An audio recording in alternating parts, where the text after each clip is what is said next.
Welcome to Life Passages, The Soul's Journey. I'm your host, Nancy Bloom, and today we have with us Dan Wahpepah and Joanne Wahpepah, and we are going to be listening to them as they share about Standing Rock, where they recently were, and the title of our show starts with the word, the phrase, "For water is life." Could you speak that, please? This whole battle is around water. Water is life, Mni Wiconi. It's one of those things where you have to really consider what is sacred, what is holy. And you can take like the Torah, the Quran, the Bible, the sacred pipe. You can take all these things and you compare them to water and what is holy, because you could live without all these other things, you know, but you cannot live without water. So we have to reorient ourselves to what is truly sacred, you know. And not only that, biodiversity is life as well, because all these animals contribute to life, except for humans. All of the animals have something to give to life. And so we have to be able to come as human beings and shake our decolonized mind and contribute to life somehow. We need to find a way to do that. I think our way to do that is to go out into the woods, learn how these animals and how these plants contribute to life, you know, and then plant our own gardens. You know, it's very important we do that. So, but you could also look at water as life as a euphemism. So water is life. So this life thing that we're trying to preserve, you know, that is translated to all these elements around the world that people fight for, you know. So we fight for, as natives, we fight for our rights, we fight for our treaties, we fight for our burial sites, we fight for water. We have become a protester race because of the United States government's policies against us. And so the euphemism of water is life is that we fight for all that is good, all that promotes future generations, you know, so that's water is life. And truly, without water, there is no life for us or lizards or giraffes or anybody. Absolutely. Yeah. Yeah, thank you. Yeah, you're welcome. Yeah, and I'm glad you can be here. Thanks Fresh for from having us. protecting water. You're Yeah. not just protesters, you're protecting water in Standing Rock, along with many, many beings and people that are there. And people of all races as well, which is so beautiful, because it's not just a native thing anymore. People are realizing that we all need water, and people have joined, and it's like half natives and half non-natives, and people from all over the world are helping. Wonderful. It's a beautiful thing to see, really. Yeah, to be in the midst of that, I can imagine. It can feel like the world we are seeking to create of unity. And we believe as natives that you have a gift that you bring here when you're born. And this gift you lose, you know, around 2 years old as you start learning about this world. And then you go on chasing it the rest of your life, you know. And sometimes an opportunity comes up where you say, this is it. And so for many people, this Standing Rock is it. You know, that's why they're here. You know, they feel that to their bones, you know, to Like their soul. Yeah, like a calling, yeah. And we believe as natives that you are able to choose your parents, and as well as the time that you're here. And so we're here at this very critical moment because Standing Rock is the critical mass of green technology future, of people shaking their colonialized minds and being able to become human beings again, true human beings. When I say human being, I meant what the Creator meant by human being, a loving, compassionate, helping, healthful, helpful, you know, all these things. You know, that's what a true human being is, you know. And so we buy into all this technology and all this consumerism and stuff like that, and we've stepped away from our true human being. We believe the colonization started off with the Inquisition, 500 years of trying to bring people away from earth-based cultures to giving their power to the church. And so then it switched to the industrial lords, and now we're into a technocratic leadership, and so billionaires and all this stuff, you know. So that's where we're at right now. And so we've come so far from being human beings. Like we believe there's the cross, our symbol, the four direction symbol, the circle with the cross in the middle. That is, they took the hoop away from the cross, you know. Stop honoring the circle way that everything is. Well, the hoop is the earth. So they've separated the humans from the earth, you know. So when they took their power away from them, because the earth is their power, the earth is all of our power, you know, just like all these animals. They call them animals, but it's such a diminutive term for nations, you know. We believe the nations get up, they say their prayers, they live their life while they live their life, they contribute to the earth, you know, they contribute to the life, you know, furtherance of life. And so that's where we are right now, is we've lost our way, you know, because we've suck from what they contribute. We've come to see that the earth is a resource and not a source of life. Those are the words of Chief Orville Luckenhorst. And just as we're speaking, we see a caravan of cars.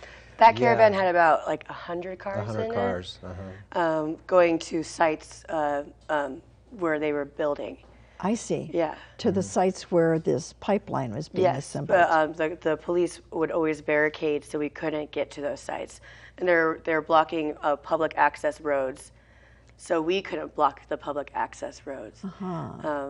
They were creating a buffer zone. I see. For people not to see or even get near to what's happening. Was that what they were defending? Was that so having it separate? They were blocking, number one, they're blocking the roads. That's illegal, you know. But also they're preventing people from practicing their First Amendment rights, you know, free by protesting. Speech and presencing. Free speech, And you know, we know what we're talking about, Standing Rock, but there may be people watching our show that don't. And so maybe just a very brief statement from either of you about what Standing Rock is, how it came to be, and what's taking place there. Okay, Standing Rock is a resistance camp to the Dakota Access Pipeline, and the Dakota Access Pipeline is run by Energy Transfer Partners. It's a 1,184 or 72 mile long pipeline that runs from North Dakota to Pawtucket, Illinois. And they've put this through using environmental easements, like Permit 12, I think it is, where they've have 1,200 environmental easement permits, and these things are like for like a boat ramp or something like that. So tiny little things. Yeah, of tiny a mile little or two. things. Yeah, what should have happened was a full-on environmental impact assessment, you know, on the whole pipeline, which they would have found. I think it's 9 endangered animal species along that pipeline, and also they've claimed eminent domain on farmers in Iowa to get their land. And so this is a private corporation claiming eminent domain. Only public utilities should be able to claim eminent domain. And so the farmers are fighting this, and they're losing. And so it's in court. They've just recently dragged the pipeline underneath the Mississippi River. So that's what they're trying to do with the Missouri River. And so there's a possibility of poisoning the tribal water there, but also it's going over and under 202 river streams and crossing, and it's also going over the Oglala Aquifer. The Oglala Aquifer is the largest aquifer in North America, and if that gets poisoned, we're looking at some really true water sovereignty issues. For everyone. For everyone. Like 37 million it's people a water or something. war. There's 17 to 18 million people that aquifer serves. Just the river alone serves, Oh, not and the aquifer. here's an image of the vastness of one of the camps there. Yes, that's the camp when we were there the first time we went to People Standing Rock. protesting. Yeah, well, that was just your living space, the community. But why the issue is so important for Native people is that they are violating treaty rights with this pipeline, and not just that, but they are desecrating burial sites. That was and pretty sacred horrifying sites. for me to realize when I came across that truth about that. Yeah, and that's. But the thing is that we're used to that type of thing. Treaties were constantly broken, and now is the time to rise up. We're in the 7th generation now, and now is the time to take back what was taken from us. Yes. And so all of the Native nations are getting together, and people from all over America, all different tribes are there together, fighting for this cause, and it is a revolution in itself. Just the way it's happening, that it's uniting people that were maybe not united before. It's a huge part of Native history now. Wow. Yes. Making new history in a powerful way. It's kind of almost become, in a way, it's like a mecca. For Native people, and you make a pilgrimage out there. Right. I get that. It's very It's a good way similar to say it.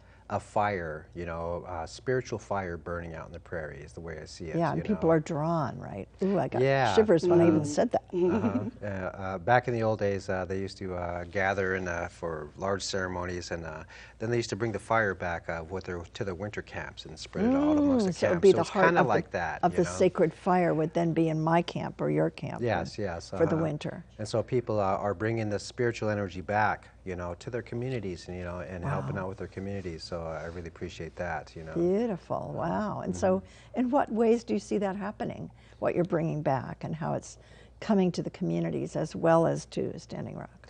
We have a lot of spiritual beliefs about that. If we're in ceremony for 4 days, if we come down into the cities, we suffer a culture shock.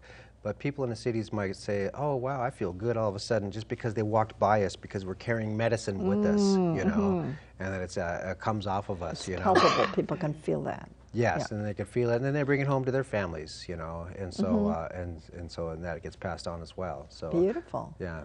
Beautiful. I love that we're talking about that, so people joining us for the show can realize that they can tap into it. Yeah, but that's not the purpose of it. Okay, so talk more about that. The purpose of it is really to save the water. Yes. There's a prophecy. This whole thing has been prophesied. We're living in a crossroads of prophecies right now.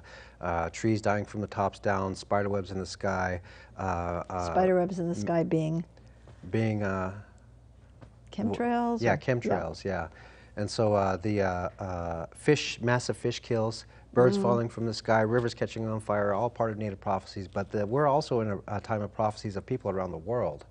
Their prophecies are coming true as well, One prophecy says that in the time of the 7th generation, which my daughter is, she is the 7th generation, and that they will bring a medicine, and all our old chiefs will be born into the young bodies, and all their wisdom is going to come back to the earth, and they'll guide us through this narrowing of the gap is the way I see it, because not everybody's going to make it through. We have to prove ourselves worthy of what my people call the 8th fire. We're moving into the 8th fire of true humanity, true brotherhood, sisterhood, true human beings, and respect for this earth.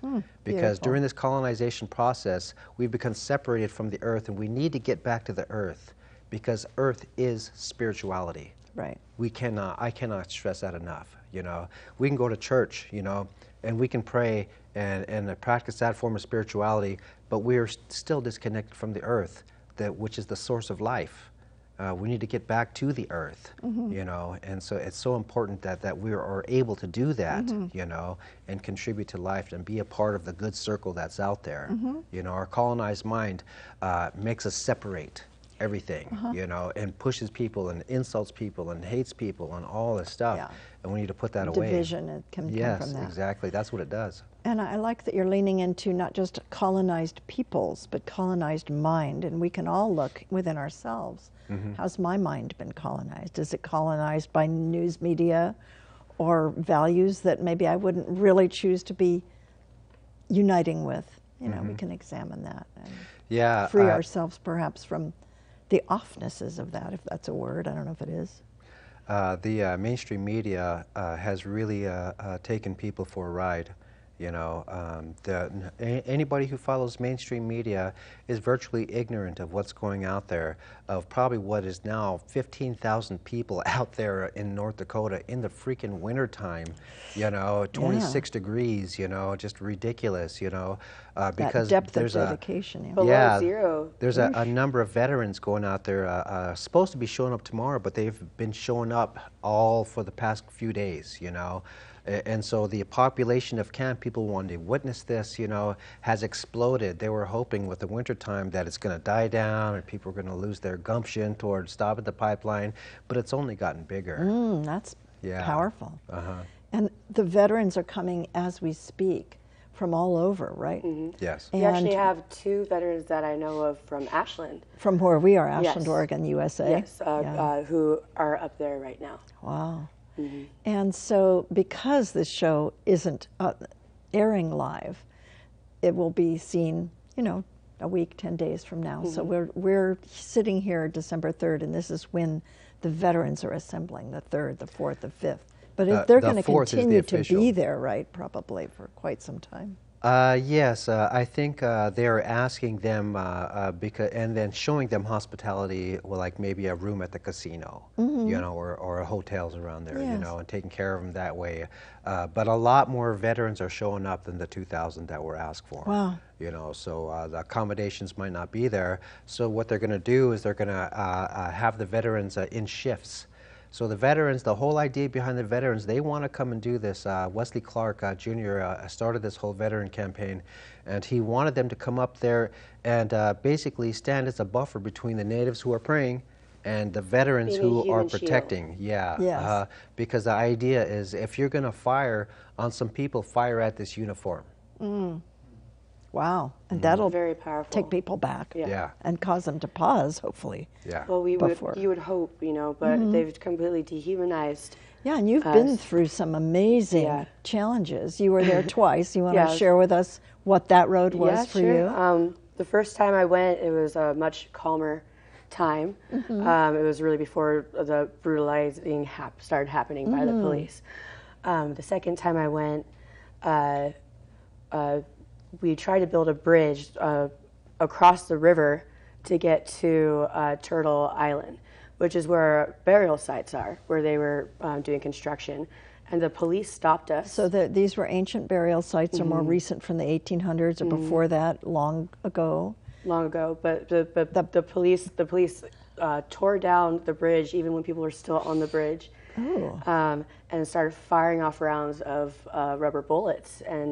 And then a bunch of us just like couldn't handle it anymore, and like something switched, and you know, we jumped into the water and swam and confronted them on the shore, where they continued. They just, you know, would pepper spray us just whenever they would feel like it. I remember, and people were. And this is you with the aftermath of the pepper spray. This is me right afterwards. The mud was to cool down my my skin from the burning, but. When they were pepper spraying us, I remember the last hit that I took, I looked at the man who pepper sprayed me and I said, "Did that make you feel good?" And he laughed and he smiled and he nodded yes. Oh, how and he started elbowing his buddy, and they were like super happy about it. And people were almost drowning, you know, in that water because you can't. The water was so cold and you couldn't breathe. Oh my gosh. I was sick before that, so I had very sensitive tonsils, and because of that, it ate away a few layers of skin. This is the action situation. that I was. This was being in the water, and I was coughing up blood for like 2 or 3 days afterwards. And who pays for these people to do this? The pipeline. The pipeline pays for that, or does the state of North Dakota, or our nation, or how does that happen? The profits are privatized. The cost is socialized. Ooh. So they've applied for a $6 million loan, a $4 million loan, $4 million to begin with, then a 6 on top of that, and they've just been recently been granted a $7 million loan to pay. To defray the costs of this policing and this. I'm So, just curious. And the taxpayers. They're just exhausted Yeah. with good reason. Oh, you're funny. Gotta have a little humor. Beauty sleep. Yeah. So you were saying that the stinging continued for quite some days after that.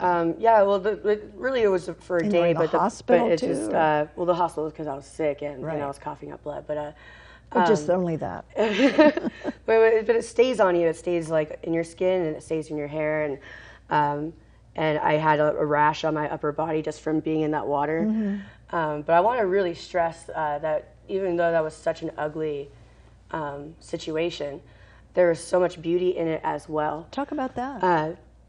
Everybody falls into their place when they're in one of those situations. There's like the frontline warriors, and I happen to just become one of those where you go up there and you're willing to get hurt and do whatever it takes. Then there's the people who are the healers, and they're there and they're the ones pulling you out of the water, grabbing you, like putting you in a canoe, bringing you back to shore, washing your face out. People were literally created this human shield around me after I got out of the water and stripped me down and put their own clothes on me so I wouldn't Get hypothermia. Yeah. It was absolutely amazing in so many ways. Did you feel loved and upheld in and that then you way? have the informants, the people who are recording and getting it out to everybody. So everybody falls into their perfect role there. And I was never fearful of my life besides a cop getting jumpy, but I was never fearful because I knew that the family that I was in, which were the water protectors, were going to take care of me, and they did. And none of us Beautiful. were. It was really beautiful. Isn't that heartening and beautiful to hear? Love that. And prayer is such an important part of this whole effort. It seems from what I've heard that it's just grounded in prayer and infused with prayer. And maybe you want to talk one or the other or both of you about the place of prayer in this whole experience. Yeah, the most powerful revolutions and actions have been led with prayer. You have Cesar Chavez, Martin Luther King, Gandhi. You know, all of these are led by prayer, and they're all very successful. Although there were a lot of damage, you know, caused against them. You know, this is our Selma. You know, this is our Birmingham. You know, I mean, this is but and it's being ignored by the mainstream media, you know. So what we want to do with this prayer is put it in front of all protest actions, because the protests that have been done in the 60s, a lot of them have been absorbed by the machine. The machine is even bigger because of it, you know, but they can't absorb the prayer. Okay, you know? prayer is bigger than Yes. the machine, you're saying. Yes, so you have Gandhi not being able to Go ahead. So they have Gandhi doing his salt mine protests, and he did it with prayer in front, you know. And That's so, right. And those were challenging times. Yes, I've yes. seen that movie, Gandhi. Yeah. And so this is very, very similar. So when we put prayer in front, we develop an altruistic mindset, you know, because other people are coming in front of us now. The next thing you know, we are thinking of 7 generations ahead. Beautiful. And at that point, we're approaching a true healing and shedding of our colonized mindset that says me, Right, mine, and mine, thinks mine, ahead mine. for those to follow. Yes, It creates a exactly. world for them where there will be drinkable water and breathable air. Yes. So it's a very small way to live, is to consume and think of a lot of surface stuff. I think of a lot of very selfish way to live, you know, type of And things. not so fulfilling then. What's that? Not so fulfilling Not so then. fulfilling, you know. I mean, the gift is in the giving, as they say, you know. And it's very true, because when you give, you are hooking up with a larger medicine wheel, and if you give without anything, expecting anything in return, the universe pays you back 7-fold. And so if you say, oh man, that guy didn't even thank me, you know, what a very small way to live, you know. And it's not about being thanked, it's not about being recognized, it's not about doing anything like that. It's about giving without having any expectations. When you do that, you're becoming a human being. And maybe letting the great giver give through us in that way. Exactly, yeah. It's bigger than us that way. And that connects us to each other, it connects us to the cause-effect field, you know, and it can we're just connected, you know. Beautiful. Yeah. And I do want to say for the Rogue Valley how amazing it is that there's so many people putting out efforts for Standing Rock. Yeah, talk about that. That would be good to hear. Well, there's people have been going to banks, and speaking to representatives there, and people have been going to these rallies, and people have gone up. And for instance, I work at Greenleaf Restaurant, and my boss is sending up, Daniel Greenblatt's sending up supplies as much as he can, and let me leave with a day's notice to go up there for the second time. And that's just one person, and there's so many people. And people sending wood for people to warm themselves up there. Absolutely.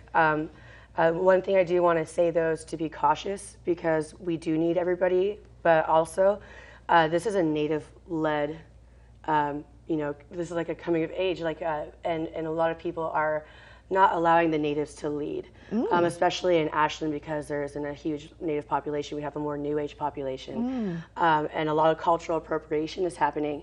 And so I want to say to check your privilege, and allow Natives to talk and give them a voice, because we don't have a voice even in any type of media.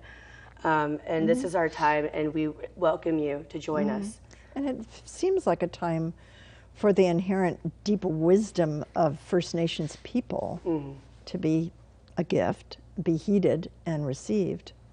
Well, my dad says there's a reason why we haven't been discovered in the whole history of man until the last 500 years. And it allowed us to keep our ways. I was thinking, what a great blessing to not be discovered till Absolutely, then. and that's right. You got the purity of those ways. Yes, for that long time. And so, but also there's a reason for us to be invisible for so long as well. And I think they're both blessings. Beautiful. And now it's time for us to be seen. That's right. And we have like a minute and a half. Yeah. Okay. So I'm going to invite you to share whatever you'd like to in this very completing time. What you might like to invite the viewers to, or whatever you'd each like to share. Well, I would like to invite you to educate yourself, and if you want to learn about Native culture, ask a Native, and stand with Standing Rock, and beautiful. Keep them in your prayers. Yes. I would like to say study John Trudell on YouTube and decolonization. Okay. Because we can't carry our old baggage into the new world, the eighth fire. Yeah. So it's a wonderful opportunity for all of us to lift ourselves out of where we've been trammeled, and create a new world, maybe based more fully in prayer and in our true essence and the essence of community. And I want to thank the community that's here supporting us, all this wonderful crew, most of whom are producers of their own shows that are here to bring more awareness and are volunteering. And they're all volunteering. And so we want to celebrate that spirit that lets us support each other and create good in the world. And so we're peace out now. And thank you for watching Life Passages and listening as well to all that Danny and Joanne have shared. And may it stir you in some new ways and bring some new good into your life. Take care. Be well.